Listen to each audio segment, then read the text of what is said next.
সুদীর্ঘ ২৭ বছর পর বন্ধুদেরকে কাছে পেয়ে আনন্দে আত্মহারা ও আপ্লুত হয়ে যায় একদল বন্ধুপ্রেমী যুবক।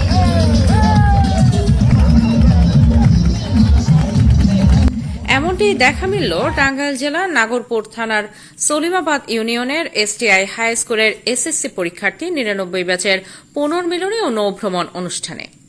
এই অনুষ্ঠানে দেশের বিভিন্ন প্রান্তে ও প্রবাসে অবস্থান করা এক ঝাঁক বন্ধু প্রেমের মিলন মেলা ঘটে।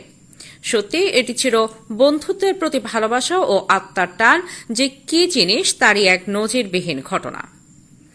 সলিমাবাদ ভূতের মোড় থেকে শাহজাদপুর সিরাজগঞ্জের রবীন্দ্র কাচারি বাড়ির উদ্দেশ্যে বন্ধুদের এই নৌভ্রমণটি এসটিআই হাই স্কুলের প্রয়াত শিক্ষক মহোদয় ও ৯৯ ব্যাচের প্রয়াত শিক্ষার্থীদের প্রতি শোক প্রকাশে ১ মিনিট নীরবতা, পর্যায়ক্রমে বিভিন্ন সাংস্কৃতিক অনুষ্ঠান, খেলাধুলা ও লাকি কুপন ড্রয়ের পাশাপাশি এক বাঁধ ভাঙা আনন্দে সকলেই নেচে গিয়ে আনন্দে মাতিয়ে রাখে সারাটা দিন।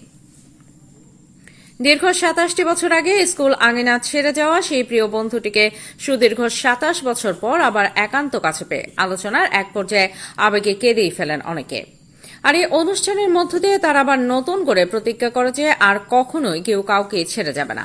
পৃথিবীর যে প্রান্তেই থাকে না কেন, আমাদের এই মিলন মেলা চলমান থাকবে প্রতি বছর।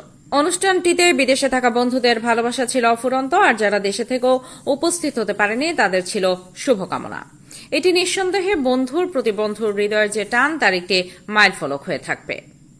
সামিয়া সুলতানা, পথে প্রান্তরের খবর, সলিমাবাদ, নাগরপুর, টাঙ্গাইল।